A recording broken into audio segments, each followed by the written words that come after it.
I don't think he could win. I don't think he could win. He's too progressive coming from this state and what he's done in this state to win in any southern state, any red state.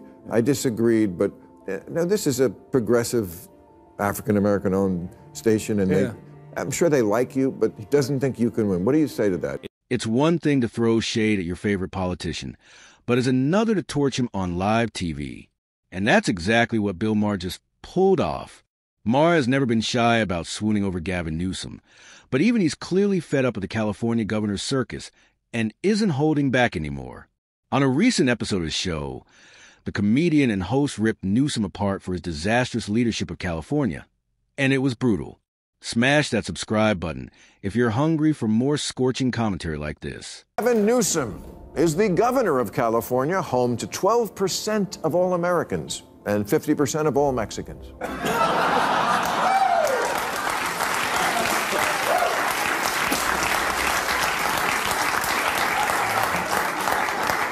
On the upside, Newsom is the only governor, with the possible exception of Kristi Noem, who looks like they could do porn. Did Bill Maher really just say that the highlight of Gavin Newsom's legacy is that he looks like he'd thrive in the adult entertainment industry? That's not just a jab.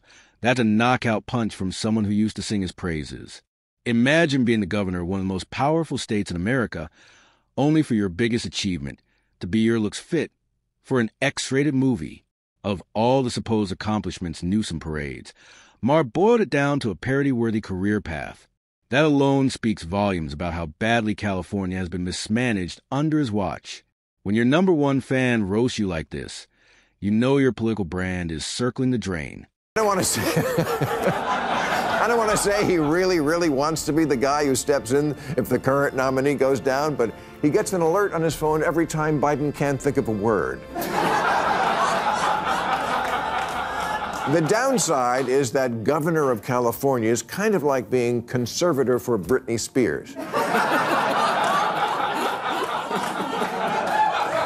They'll attack him on California's homeless problem, but there's a response to that. The homeless can live anywhere, but they choose California. The truth is, California has practically rolled out the red carpet for the homeless. Why wouldn't they flock there? The state's laws have made it comfortable and convenient, creating a haven where they feel not just tolerated, but welcome. But let's not sugarcoat it. This isn't compassion. It's chaos. Under Gavin Newsom's leadership, homelessness hasn't just increased. It's exploded. Instead of tackling the crisis with tough, practical solutions, Newsom's policies enable it, turning sidewalks into tent cities and neighborhoods into open-air shelters. And it doesn't stop there.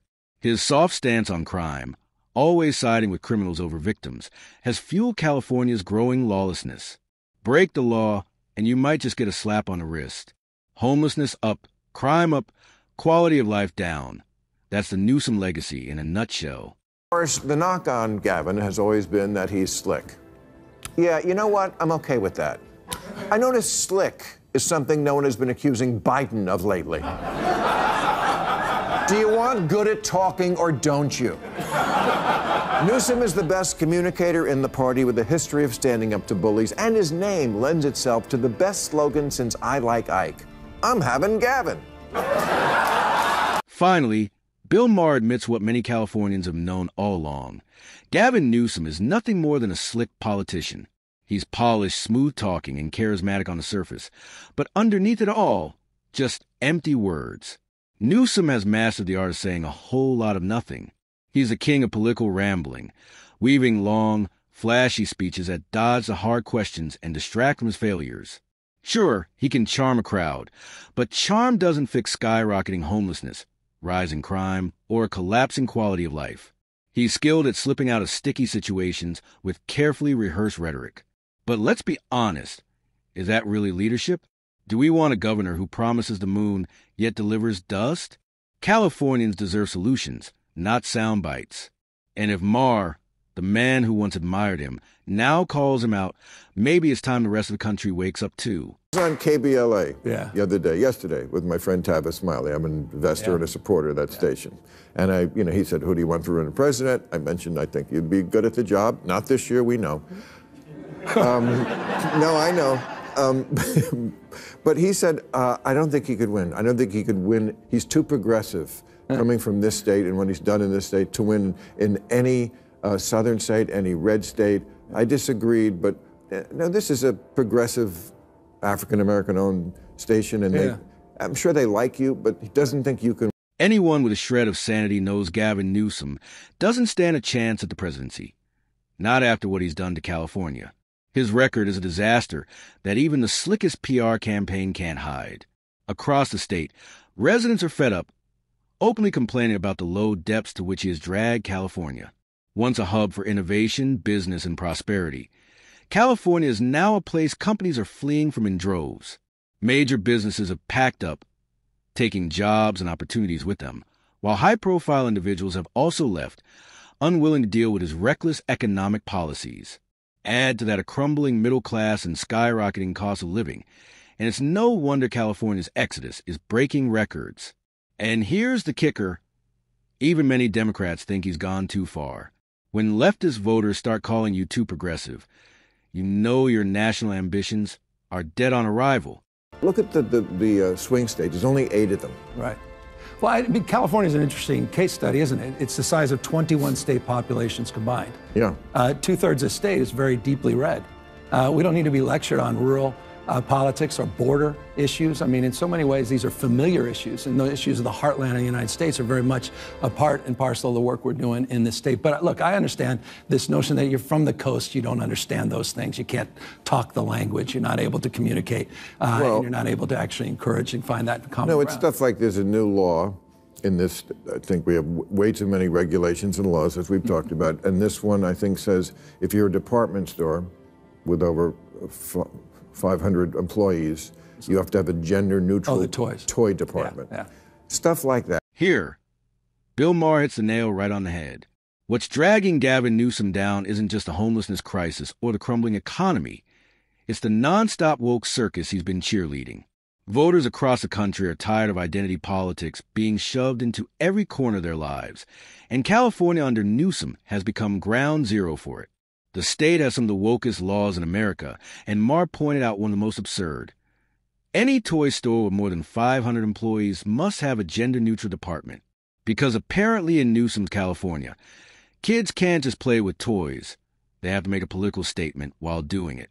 As if we live in a world where people simply have no gender. This is a kind of tone-deaf policymaking that makes average voters roll their eyes and say, yeah, this guy could never be president. Too much government there. That's an interesting one because the department stores came to us supporting that. And they were the ones making a case for that. They were making a case they're already moving in that direction. Wanted you to make a law about them? Well, but they supported the legislation. It wasn't legislation that was enacted, that was initiated from my office, but it was legislation that came up with interesting support from the industry itself. But I understand how that's exploited, and good people can disagree. But that's not something we woke up and said, this is a top priority for the state, when we know what the top priorities are: homelessness, housing, the issues of crime, quality of life, and issues related to regulation and taxes, which are all top of mind. And that right there is a slick talk in action, the classic politician's trick. Not accusing him of being blind to California's problems, of course. He knows them. Everyone knows them. Homelessness is spiraling out of control. Crime is rising in major cities. Taxes are sky high and businesses are fleeing the state in droves. These issues aren't secrets. They're daily headlines. The problem isn't awareness. It's action. Knowing the house is on fire doesn't make you a hero. It's grabbing a hose and putting out the flames that matters.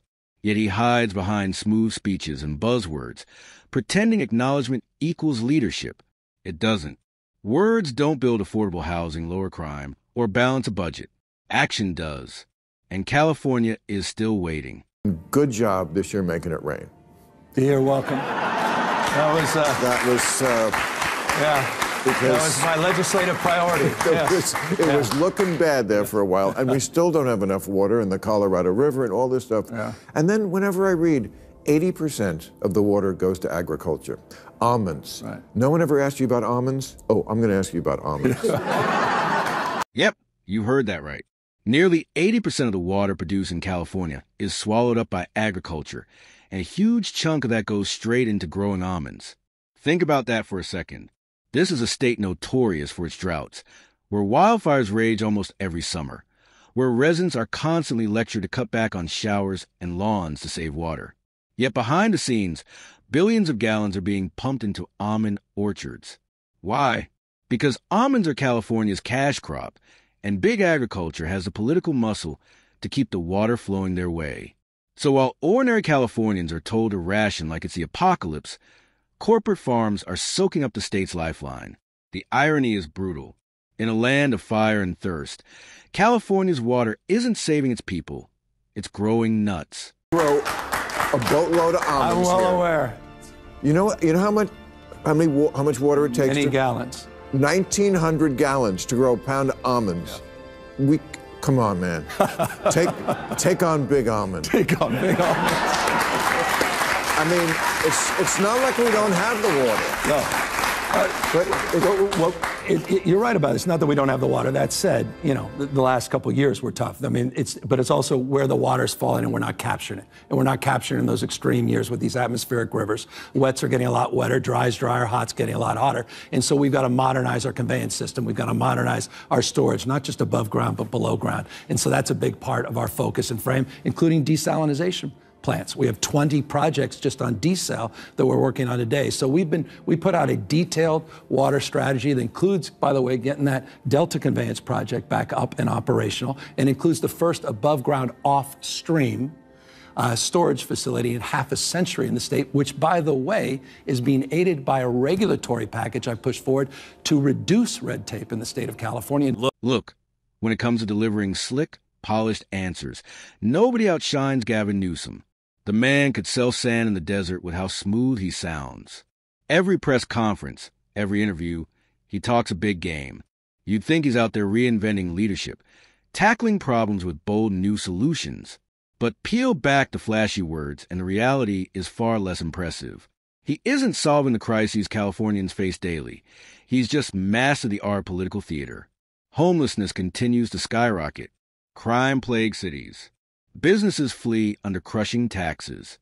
And yet Newsom keeps talking like the state is thriving. It's a performance, not progress. The truth is, his greatest skill isn't governance, it's spin. And while speeches win applause, they don't fix streets, lower costs, or make Californians safer. Words can dazzle, but they can't deliver. At this. What? See, I'm telling you, you're good at this job. Okay, but here's, I feel like the last couple of years you've purposely picked this fight with the red states. I mean, the DeSantis. Yeah, but I don't want to live in the Civil War country. I agree with that. You know what? Well, but you seem like you purposely want to set up this dichotomy between, this is a blue state and that's a red state. Yeah.